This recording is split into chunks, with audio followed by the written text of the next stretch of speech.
Je m'appelle Vanves. Je suis une commune de la région capitale. Une petite ville, la plus petite de la ceinture parisienne avec mes 26 000 habitants. Ce n'est quand même pas négligeable. Et je n'ai rien d'un village de la France rurale. Et pourtant, il fut un temps où j'ai été bien plus importante. Songez qu'il y a moins de 200 ans encore, la ville de Malakoff, un joli bout de Paris et un bon morceau d'Issy-les-Moulineaux, faisait partie de mon espace communal. J'avais même un accès à la Seine, dit-on. Et puis, tout a fondu comme neige au soleil. C'est d'abord ce bon monsieur Thiers.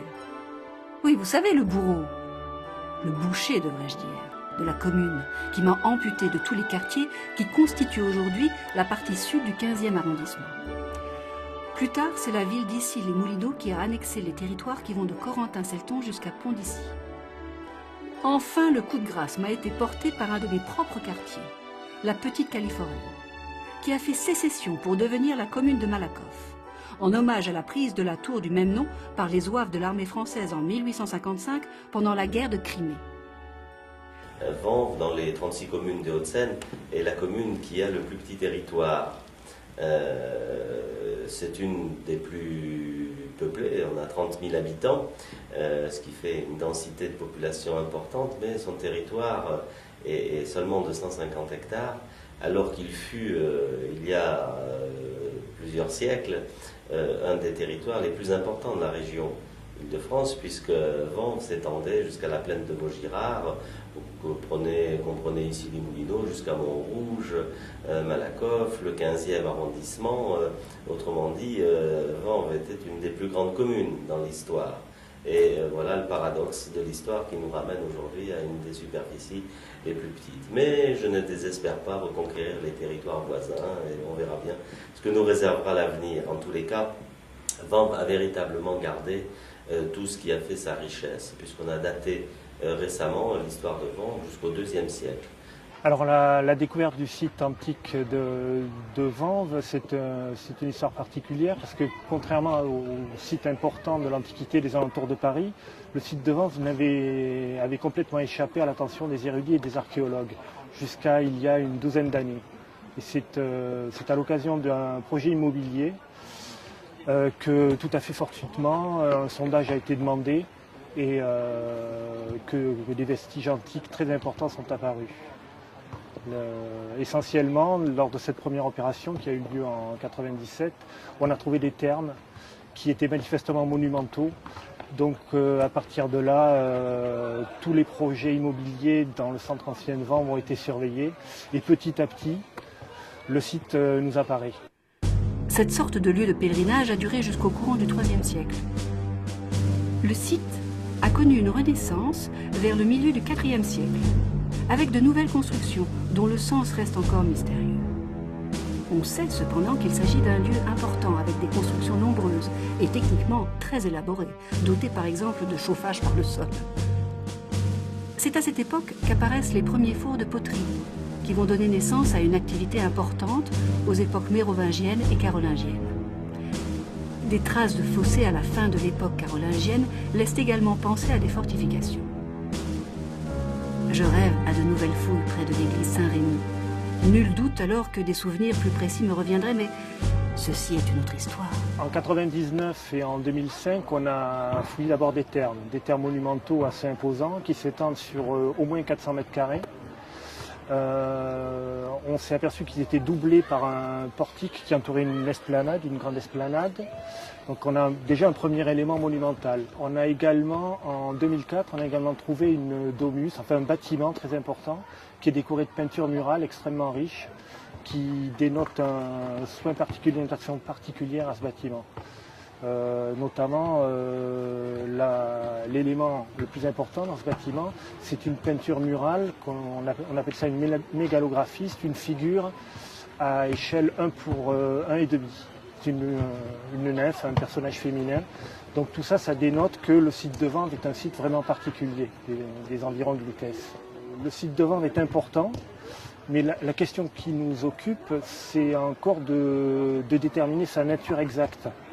C'est-à-dire, on se demande pourquoi il y a, à l'époque antique, des monuments à Vanves, puisqu'on est dans la campagne, à l'époque antique, on est à 2 lieues de Lutèce, donc il n'y a pas lieu d'avoir des bâtiments importants. Donc il y a une raison. Alors est-ce qu'on est sur une villa, c'est-à-dire la partie centrale d'un domaine gallo-romain? Est-ce qu'on est sur une petite ville ou est-ce qu'on est, la troisième hypothèse, celle qui est à notre faveur actuellement, c'est qu'on pourrait être sur un sanctuaire périurbain. C'est-à-dire il y aurait Lutèce et autour de Lutèce, des sanctuaires dédiés à tel ou tel lieu dans lequel se rendraient les gens de la cité, c'est-à-dire de Lutèce mais aussi de ses environs, à des célébrations de façon plus ponctuelle. Vanves, à l'époque gallo-romaine, c'est un petit vallon qui s'ouvre sur le coteau de Meudon et c'est un petit peu à l'écart de la voie. Donc le sanctuaire, pour l'instant, c'est l'hypothèse qui a un peu les faveurs des chercheurs. Mais le temple, on ne l'a pas encore trouvé. Il paraît que c'est Clovis, le premier roi des Francs, qui aurait fait de Vanves et de son église Saint-Rémy un prieuré de l'abbaye royale de Sainte-Geneviève. Sans doute faut-il y voir la main invisible de la bigote Clotilde, sa très chrétienne épouse, grande admiratrice de l'évêque Saint-Rémy. Toujours est-il qu'à la fin du Xe siècle, en 998, une charte du roi Robert le Pieux mentionne explicitement mon nom latin, Venva. Mais le véritable événement, vers la fin du Moyen-Âge, se situe sous le règne de Louis IX, le prétendu Saint-Louis, lorsque le supérieur de Sainte-Geneviève, l'abbé Thibaut, décida d'affranchir les serfs de Vanves. Lui aurait sans doute davantage mérité la canonisation. Vous pouvez facilement imaginer l'ambiance qui a pu régner à ce moment. La guerre de 100 ans fut pour moi une épreuve terrible. Pour tout dire, elle me ruina. Tour à tour, les Anglais, les Bourguignons et les Armagnacs pillèrent, incendièrent, violèrent. Une fois l'interminable tourmente passée, je repris goût à la vie. Et l'église Saint-Rémy, reconstruite, redevint le centre d'un village prospère. Un peu plus tard, la construction de la nouvelle église Saint-Rémy, de style gothique, était achevée.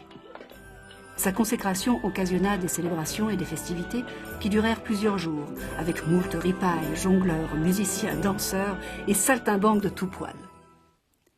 C'est alors que je me transformais en lieu de villégiature. Dans ce creux de vallon verdoyant, on se remit à goûter le vin clairet de Vanves et son beurre renommé jusqu'à Paris. Des notables de la ville vinrent séjourner chez moi en y établissant leur maison des champs. Des parlementaires, comme les deux Harlay et deux Tout, mais aussi des poètes, tels Philippe Desportes et son neveu Mathurin Régnier, qui annonçaient Molière. Des artistes comme François Clouet, le portraitiste des rois, et Pierre Lescaut, à qui l'on doit la Fontaine des Innocents. On y vit accourir Ronsard, Malherbe, Jean Goujon et tant d'autres. J'étais célèbre.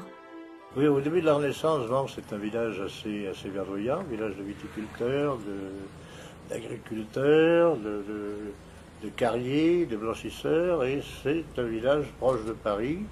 Il s'ensuit que les intellectuels, comme on dirait maintenant, ils trouvent un havre pour ces quartiers de Paris qui est mal commode, mal légers pour la circulation, etc. Et ils installent les uns et les autres, ce qu'ils appellent des maisons des champs, c'est-à-dire des résidences secondaires. Les riches propriétaires de Paris ou commerçants ou autres sont venus s'installer ici parce qu'on respirait avant un air bien meilleur que dans Paris. Et l'exemple des princes de Condé qui ont fait construire le château, Prince de Condé, donc qui est devenu le lycée Michelet aujourd'hui, était vraiment significatif, puisque même quand plus tard c'est devenu un lycée, les élèves du lycée Louis le Grand venaient ici pour y faire des activités physiques. Oui, le chancelier Duprat est un personnage assez peu recommandable. Le chancelier, c'est-à-dire pratiquement le premier ministre de François Ier. Il a été à l'origine d'une part de la monarchie absolue en réduisant le rôle du Parlement et des parlements régionaux, et aussi était à l'origine des guerres de religion en réagissant très durement contre l'affaire des placards, c'est-à-dire des libelles protestantes qui avaient été appliquées les placards, c'est-à-dire des tracts qui avaient été appliqués jusque sur la porte de la chambre de François Ier. Il avait un hôtel entre autres, ces grandes propriétés par là, il possédait le château des Coins par ailleurs. Et c'était là aussi, comme pour les intellectuels de la Renaissance, c'était pour lui plus une résidence secondaire qu'une résidence principale. Je ne retrouvais le calme que sous le règne du bon roi Henri IV, qui ne manqua pas de venir rendre visite à ses amis intellectuels, comme on ne disait pas alors. Après une longue suite de seigneurs, d'un côté les moines de l'abbaye de Sainte-Geneviève et de l'autre des notables laïcs, je tombais sous la férule bien légère des princes de Condé. Je n'avais jamais visé si haut. Il faut dire que ces nouveaux venus étaient plus souvent à Chantilly que chez moi. Toujours est-il que dans le parc de leur château, là où est aujourd'hui le lycée Michelet, les fêtes succédaient aux chasses et aux feux d'artifice et le jeune roi, Louis XV, y vint à l'occasion. Mon activité de tous les jours était consacrée à la vigne, à l'élevage, à la culture maraîchère. Et puis voici que, profitant d'une eau abondante que l'on trouvait dans les puits et dans les fontaines, la blanchisserie se développa. Depuis longtemps, elle fournissait du linge propre et frais à la cour de Versailles. Puis elle servit nobles et bourgeois de Paris, et à cause des rues transformées en cloaques infectes en été et recouvertes de glace en hiver, que voulez-vous, il fallait bien que l'eau s'écoule quelque part, je m'enlaidis tout à coup et pour longtemps. Après une longue période, une longue dynastie de Vaudétard, qui étaient les seigneurs de Vanves, la seigneurie de Vanves échoua au Condé. Condé qui font, là aussi, bâtir une petite maison des champs sur la hauteur qui domine un peu en direction de Paris. Là encore, comme l'enseignant Duprat, la résidence principale des Condés, c'est pas Vanves, c'est Chantilly, c'est la maison mère. Alors ça, c'est un petit pavillon qui représente à peu près, même pas le tiers du bâtiment central du lycée Michelet actuel, que l'on voit à partir du boulevard du lycée, et avec un grand parc qui s'étend avec ses communs jusqu'à la rue d'ici et jusqu'à la place de l'Âtre de Tassigny. Alors que dire des Condés, sinon que c'est des seigneurs tout à fait aussi peu autoritaires que possible. Ils se mêlent peu des affaires de la ville, ouvrent leur jardin lors des festivités aux habitants de Vanves, et se conduisent, on pourrait dire, en bon père de famille.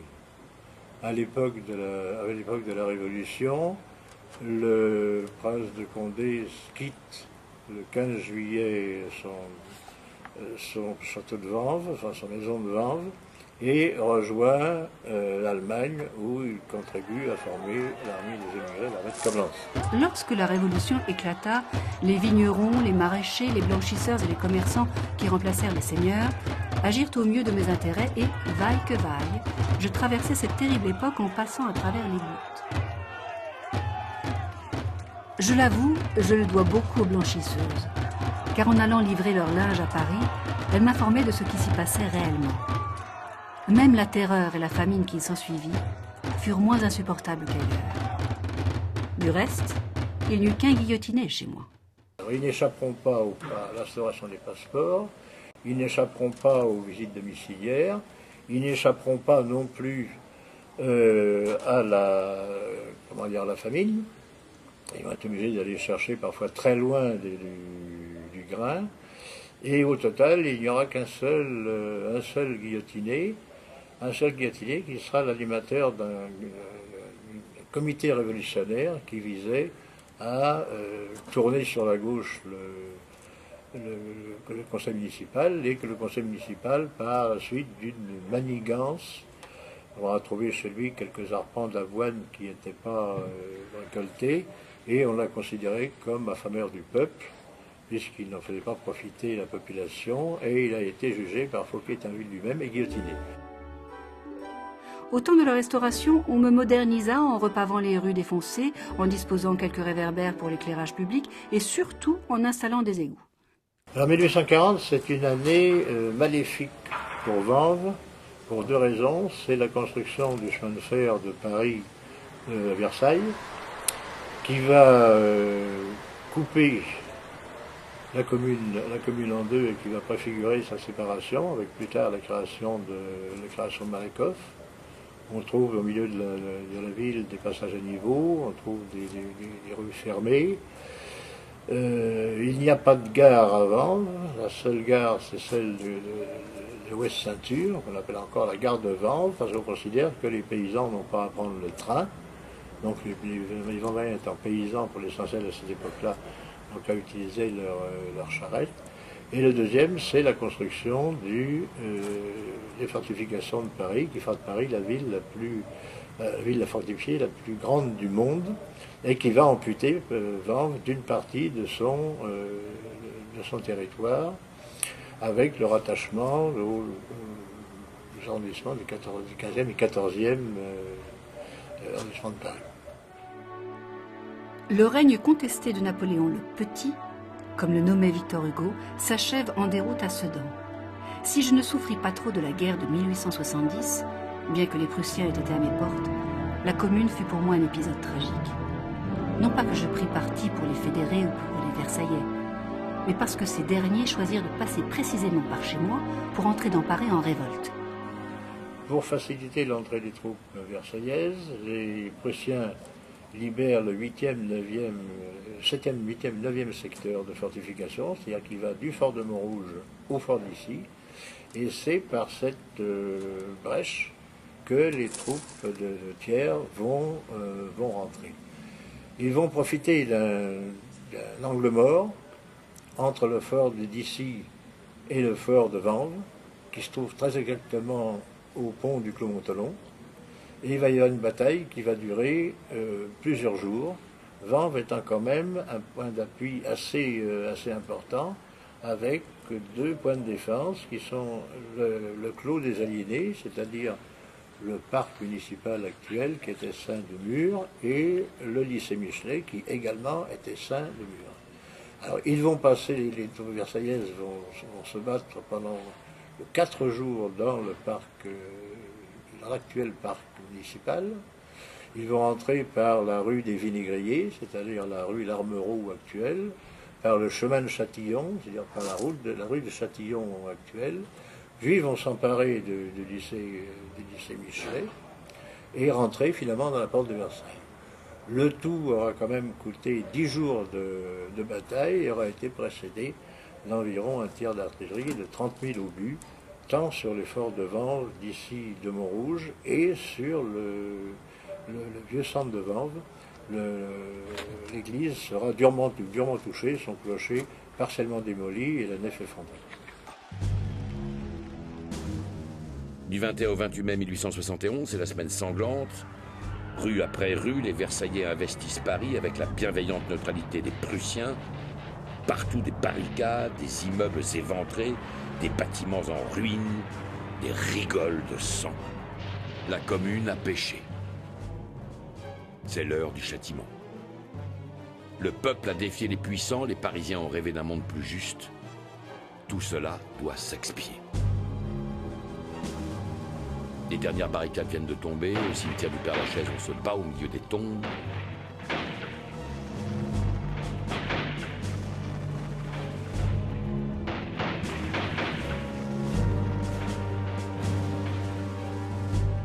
Les Versaillais ne font pas de prisonniers. Exécution sommaire contre le premier mur venu.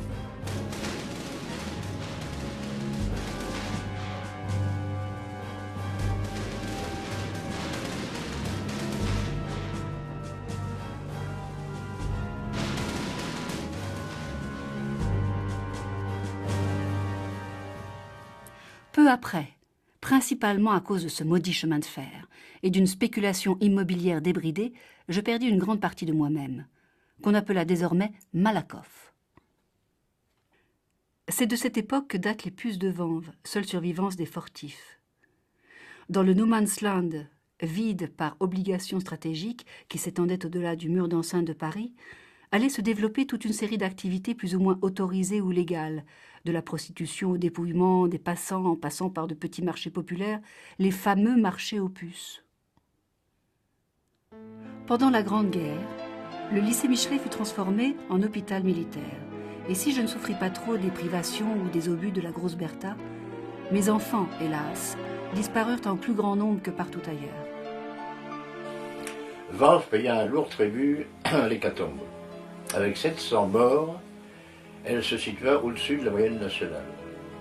Un tué pour 24 personnes à Vanves, un tué pour 28 personnes en France. Après la guerre de 1914, un sentiment d'euphorie régna un peu partout. C'était la der des der, la dernière guerre des dernières guerres. Et puis en plus, il y avait le système de sécurité collective mis en place par la Société des Nations. On allait donc vers une période de paix et de prospérité sans fin. Et finalement, on allait pouvoir reconstruire, bâtir de nouveau, et en particulier, reprendre le programme de construction de logements sociaux arrêté net en 1914.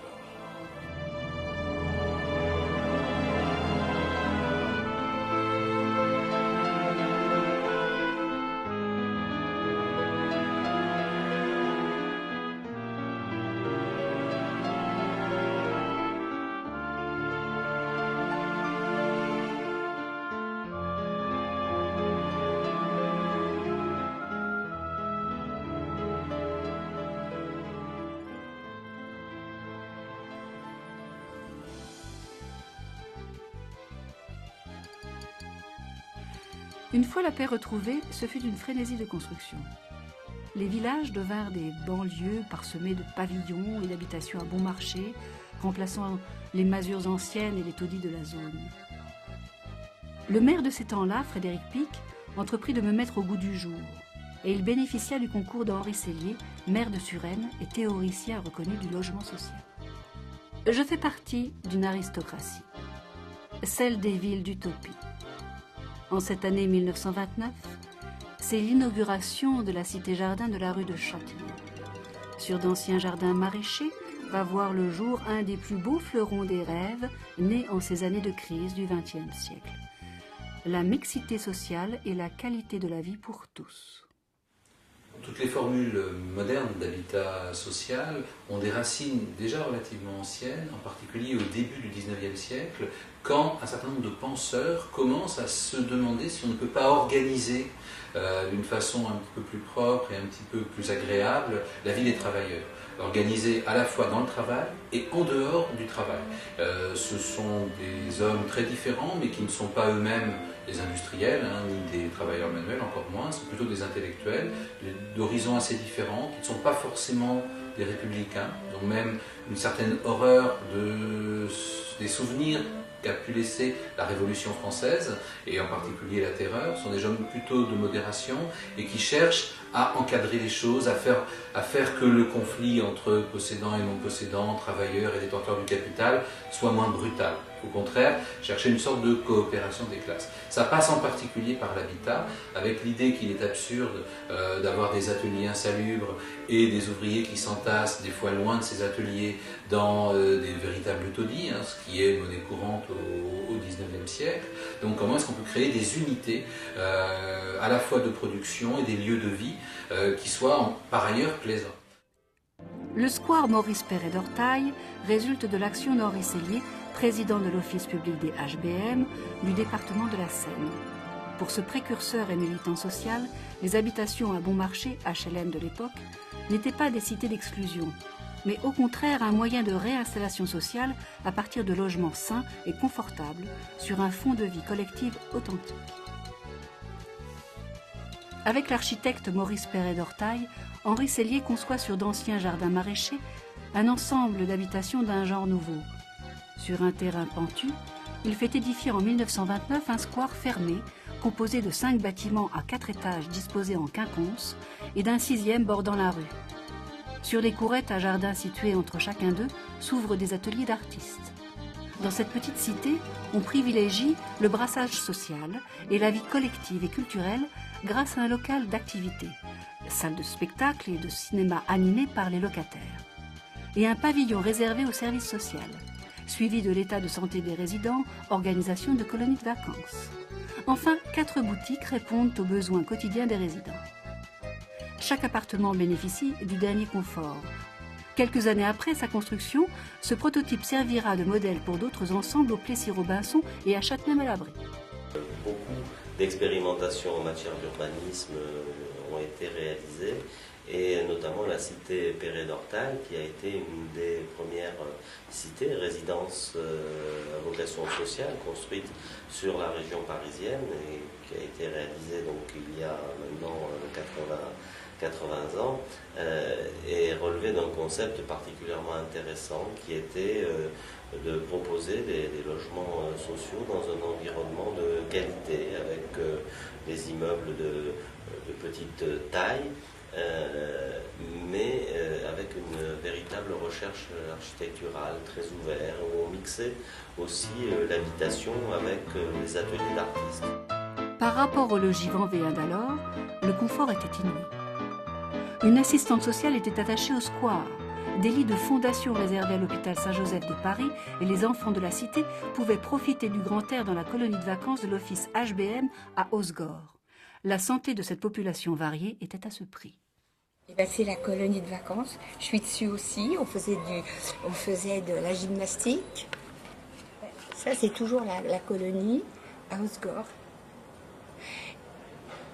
Et cette année-là, en 1938, on a eu le feu pas loin de la colonie. On a été évacués. J'ai été mangée, vous savez chez qui? Chez Monsieur Blum. Il était là-bas. Il avait une propriété et on a été une dizaine à aller manger chez Monsieur Blum. On me disait, Monsieur le Président, moi je crois que j'étais le Président de la République. Il est venu nous poser à table. Vous voyez que c'est des souvenirs formidables. Hein. C'est un exemple de confort inouï quand on voit ce que c'est que Vanves. Le plateau, c'est encore un quartier mal famé, assez peu, correspondant assez peu aux règles de l'urbanisme. Le vieux Vanves est dans un état de décrépitude assez grand. Les seules constructions modernes qui existent sont les ensembles pavillonnaires qui découlent de la loi Loucheur, que l'on trouve près de la gare, que l'on trouve dans le quartier Marceau, et que l'on trouve entre le parc municipal et le clos Montalon. Il y a d'ailleurs deux autres ensembles d'habitations à bon marché, comme on dit à l'époque. Habitation à bon marché, qui est un terme normal, on va devenir habitation à loyer modéré, ce qui suppose qu'il y a des habitations à loyer non modéré ou immodéré. Mais deux ensembles aussi, rue Sadi-Carnot. Mais ici, c'est, architecturalement parlant, beaucoup plus révolutionnaire que les deux autres. Nous sommes arrivés ici en 1930. La maison n'était pas complètement finie. Il y avait encore du ciment, il y avait encore... Tout n'était pas complètement fini. Et depuis, ça fait 79 ans que je suis dans le même appartement. En 1930, on n'avait pas le droit d'amener de chiens, d'oiseaux, rien. Et mon frère, un jour, il avait 9 ans, il descend la cité en sifflant. Madame Soufflet lui dit, dis donc, toi, tu veux que je sonne une ficelle? On n'avait même pas le droit de siffler dans la cité. C'est pour vous dire, hein, auprès de même. Et puis voilà qu'à l'initiative d'un peintre, Jean-Pierre Carré et de son épouse, les habitants prirent en main l'animation de la cité. Dans son atelier, un cinéma fut créé de toutes pièces, qui pouvait se transformer en théâtre où se produisit une troupe formée par les résidents eux-mêmes. Quel bel exemple d'autogestion sociale. Pourtant, c'était en pleine crise économique, celle de 1929. J'ai mon frère qui a fait du théâtre avec Jean Vincent du Vieux Colombier, Monsieur Hulot, j'ai oublié les photos, et ils ont joué La Fille sans dot. Et mon frère a failli faire du théâtre parce que Jean Vincent voulait le prendre, mais mes parents, c'était dévergondé à l'époque de faire du théâtre. Et on faisait, Monsieur Carré faisait les adultes et Madame Carré faisait les enfants. Toutes les comment j'ai dire, les costumes étaient faits dans l'atelier où est Hélène.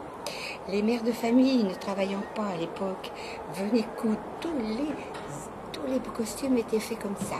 Et les enfants faisaient du théâtre. Et on allait dans les mairies à Stein, on allait à Vanves, à la mairie du temps de Frédéric Pic. Et moi, je ne peux pas vous dire, c'était quelque chose... Pour moi, c'est toute mon enfance. Hein. Et je ne partirai pas. Ça fait quand même 79 ans que je suis ici. De 30 à 39, c'était quelque chose de formidable. Tout le monde se connaissait. C'était familial. Quand il y avait quelque chose de triste, tout le monde prenait part. C'était formidable. Au haut de la rue, on avait la mère Aubic. Elle avait des chèvres et elle passait le passage à niveau pour aller les mettre dans le pâturage parce qu'à Malakoff, il y avait beaucoup de terrain vague. Hein. Alors on l'appelait la mère Aubic. Tout ça, elle s'est fait écraser par le passage, par le train. Parce que c'était quand même dangereux, le train. Il roulait peut-être pas vite, mais c'était quand même dangereux. Hein. Comme partout ailleurs, la déclaration de guerre, puis la débâcle et l'occupation stupéfièrent les habitants de la cité. Couvre-feu, restrictions, chasse aux réfractaires du service de travail obligatoire en Allemagne, STO. Les beaux jours s'étaient bien enfuis. La prudence et la méfiance étaient de mise. Beaucoup d'attentistes côtoyaient quelques résistants et un peu moins de collaborateurs de l'occupant. Là, ils ne passeront pas à travers les gouttes. Parce que les gouttes, là, sont trop serrées et ils vont subir toutes les affres des restrictions, l'inquiétude, la peur, le froid, l'inquiétude surtout du lendemain, les dérapages des uns et des autres, ceux qui se situent du côté du Manche, dans le sens de l'histoire, qui croient se situer dans le sens de l'histoire d'un Troisième Reich qui devait durer 1000 ans et qui n'en a duré que 12. Et on a pu voir des choses que certains essayaient d'oublier. On a pu voir avec un grand renfort de présence indiscrète des gardes du corps, Marcel Déat, haut hiérarque de la collaboration, venir voir sa maîtresse au 30. Mais on a vu aussi des réfractaires au STO, avertis par les uns et les autres, descendre dans les caves qui communiquaient les unes aux autres et disparaître jusqu'au moment où la milice ou la police, s'apercevant qu'ils n'étaient pas là, rebroussaient chemin. En 1943, les bombardements des usines Renault par les Américains virent arriver dans la cité un lot important de sinistrés qui ne furent accueillis qu'avec réticence par une population n'ayant pas encore perdu sa cohésion des années 30. On n'a pas eu d'ennui ici, mais la police française est venue pour mon frère et puis pour chez Cellier, parce que mon frère n'est pas retourné, il ne voulait pas aller travailler en Allemagne. Et c'était la milice française qui venait. Il a été 1 an chez nous. Quand on sonnait, il se sauvait par la fenêtre. Mais ça s'est quand même pas trop mal passé, quand même. Pas trop mal passé. Et alors, ce qu'on avait, c'est que le long de la cité, le long du mur, en haut, ils avaient mis comment je vais appeler ça, comment on appelle ça, quelque chose pour une tourelle, vous voyez. Et de là, les Allemands, en dernier, ils regardaient toute la rue, il ne fallait pas passer. Et à ce moment-là, le soir, les gens passaient par derrière chez ma tante, par les jardins. Ils avaient une échelle parce qu'on avait peur le long de la... Là, il y avait eu les Allemands quand même, rue de Châtillon. Hein.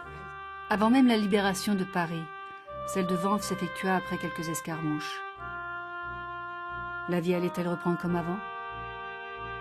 Non. La libération tant attendue ne vit pas tout de suite la fin des pénuries. Les démobilisés, les prisonniers et les déportés survivants rentrèrent, mais les événements de ces années sombres provoquèrent des césures tenaces, et il y eut des regards qui ne se croisèrent plus jamais. En ce début des 30 Glorieuses, on tenta bien d'organiser quelques fêtes dans le foyer des locataires, mais cela tourna court. Jean-Pierre Carré était mort depuis peu, et le flambeau ne fut plus repris. Certes, le décor était toujours là, des commerces de la cité où tout va bien, du café-restaurant de la mère Jo à la boutique du marchand de couleurs, le Petit René. Mais il n'y avait plus de pièces à jouer. Le 13 devint une cité comme les autres et même un peu méprisée par les Vanvéens. Et signe des temps, les habitations à bon marché devinrent des habitations à loyer modéré. La télévision naissante, les vacances et les voyages de nouveau possibles grâce à l'apparition des scooters et à la généralisation de l'automobile poussèrent à l'individualisation des loisirs. Enfin, la guerre froide entre l'Est et l'Ouest et les guerres coloniales, dont celle d'Algérie, produisirent des clivages qui rendirent impossible toute action collective. Moi, j'ai encore dans mon bâtiment, j'ai encore des gens que je rends service, mais on se connaît moins. Quand est-ce que dans le temps, c'était pas pareil? J'avais vu monsieur, qui est entre nous, monsieur qui est retrait, il était maire de Vanves sous l'occupation. Il a perdu une jeune fille, mais tout le monde était... Vous voyez ce que je veux dire? Tout le monde était, aussitôt qu'il y avait quelque chose, tout le monde prenait part à tout. Tandis que maintenant, c'est quand même pas pareil. On se connaît moins. Alors, à certains égards, après la libération, la cité devient un peu une sorte de ruche bis, comme on trouve celle de la rue de Danzig, avec quand même beaucoup moins de célébrités. Mais enfin, il y a Riopelle, un peintre canadien qui a acquis, après une grande période de misère, une renommée mondiale et qui est disparu il y a quelques années.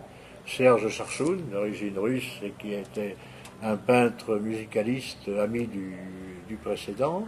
On trouve aussi Jacques Brachet qui va donner une nouvelle dimension à la tapisserie d'art, c'est-à-dire en tissant directement et sans passer par un carton préalable.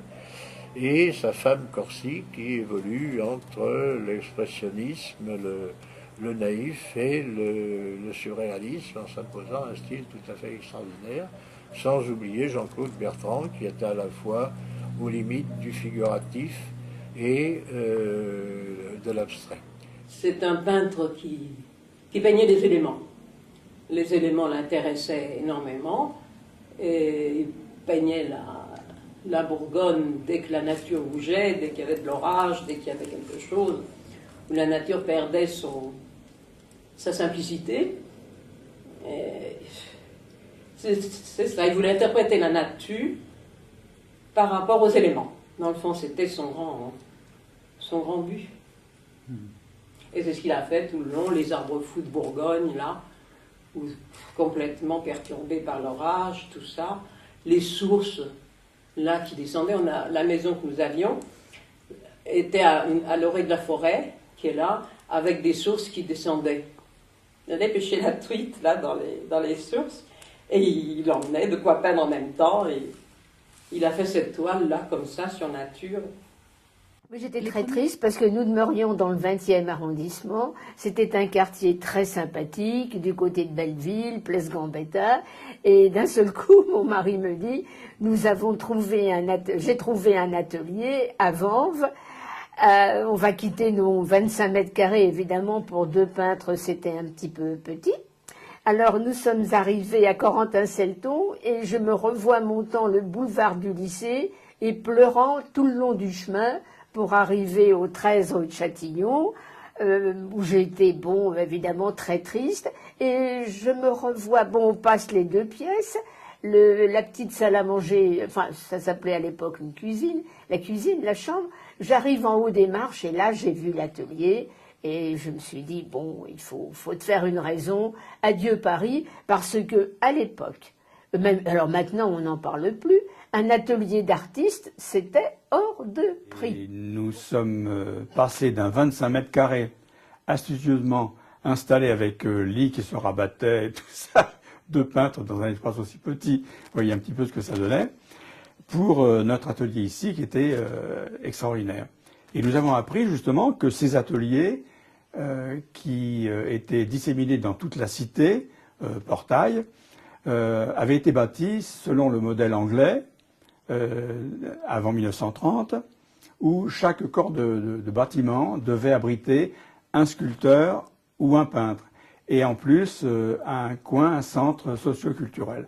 Ce que nous avons eu ici. Et ça a été une aventure fantastique pour nous. Voilà, de pénétrer, de rentrer dans la cité. Le mot cité d'ailleurs est très juste. C'est un village dans la ville. Voilà. C'est qu'au 13 se trouvent mélangées toutes les communautés. Et pour nous, le racisme n'a jamais existé dans cette cité. C'est une cité modèle qu'il faudrait que tous les hommes politiques prennent en exemple. Parce que ce n'est pas que des Algériens, que des Marocains. Il y a un peu de tout. Et je n'arrête pas de le dire. Chaque fois que j'expose, je me permets d'en parler et je le dis dans toutes mes préfaces. Il faut mélanger les communautés. Si nous ne faisons pas ça, c'est la catastrophe. Yoppel était déjà un peintre très coté et il avait 2 grands ateliers qui sont occupés par Van Roop maintenant. Et puis Charchoun, alors Yoppel passait pour être déjà le Picasso canadien. Bon, il était tout en faconde, il parlait bien et sa peinture était très intéressante. Et il était marié avec Mitchell. Et Charchoun, lui, c'est tout à fait le contraire. C'était une sorte d'ermite. Il vivait dans son atelier. La seule personne, je l'ai constaté, tout au moins par moi-même, à qui il parlait. Il se confiait souvent. Et un jour, il m'avait dit moi, je n'aime pas les hommes. Je suis misogyne, ni les hommes ni les femmes. Je n'aime que les enfants et les chiens. J'ai dit, ah bon? J'étais tout étonné. Il me dit, vous voyez, j'ai 2 grands, il avait toujours un imperméable, 2 grandes poches, j'ai des bonbons et des sucres. Voilà, pour donner aux 2. Monsieur Potin était un grand ami de Monsieur Yoppel. Et Monsieur Potin, qui était gardien de la cité de l'époque, le nom n'avait pas été choisi. Hein. Il s'appelait Monsieur Potin. Monsieur Potin s'est mis à faire de la peinture façon Yoppel. Et il commençait à faire de la très bonne peinture et à être connu. Hélas, une terrible maladie l'a fauché, comme elle a fauché Bertrand, et M. Potin n'a pas pu continuer sa carrière artistique. Je pense que Laine a vécu ici avec notre fils et moi pendant 23 ans, je crois, environ. Et bon, il a disparu il y a 2 ans, mais lui, il a repris le petit atelier où je travaillais. Donc, et lui, il était très bien là-dedans aussi. Il écrivait le jour et il peignait la nuit. Et tous les autres peintres un peu perdus lui rendaient visite la nuit et ils étaient tous un peu oulala, lui, parce qu'il peignait très très vite. Et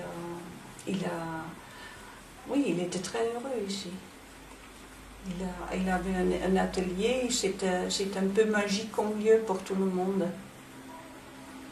Il n'y a que des livres là-bas, il y a tout ce qu'il a écrit, c'est encore là parce qu'il y a beaucoup de recherches à faire sur son travail maintenant. Le fait qu'on ouvre les ateliers en principe une fois par an, je ne l'ai pas fait toutes les années, les portes ouvertes, mais je trouve que ça fait quelque chose aussi parce que tu as quand même les voisins qui viennent voir et c'est parfois l'occasion de parler avec eux, ils ont un œil sur ce que tu fais et cet œil est parfois très intéressant.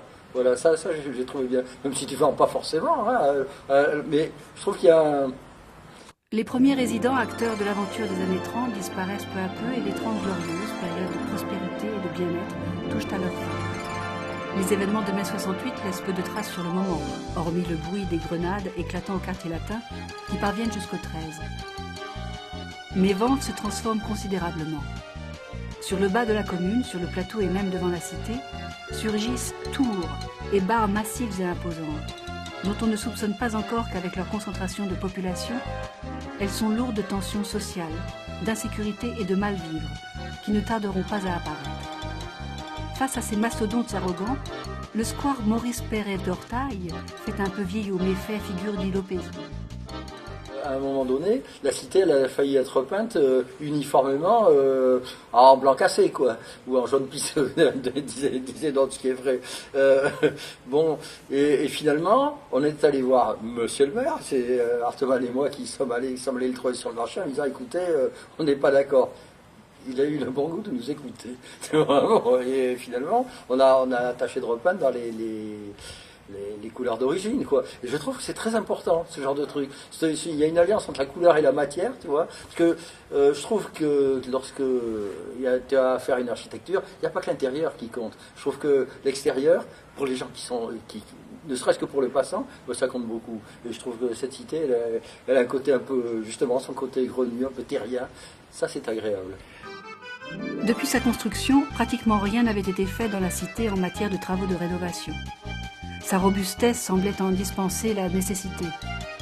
Mais le vieillissement de ces équipements conduisit tout de même à organiser plusieurs campagnes de réhabilitation afin de les mettre aux normes. Depuis quelques années, grâce aux opérations Ateliers Portes Ouvertes, les habitants de la cité avaient redécouvert ce qui était la marque de la cité. Des peintres, graveurs et plasticiens qui créaient à 2 pas de chez eux. Cette cité n'était vraiment pas tout à fait comme les autres. Et ce sont ces mêmes artistes qui prirent alors l'initiative de célébrer les 80 ans du square Père et d'Ortail par une action collective intervenant en pleine période de crise économique. Comme en 1930. L'histoire ne se répète pas, mais parfois elle bégait. Le rôle des artistes, c'est que quand on a créé des portes ouvertes, je pense que c'était en 1992,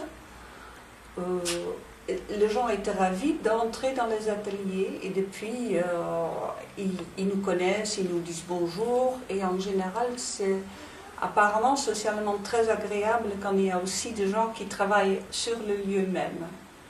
Et une fois qu'ils ont fait connaissance, qu'ils ont eu l'occasion d'entrer dans les ateliers, toute la méfiance était tombée et depuis, c'est très agréable le contact.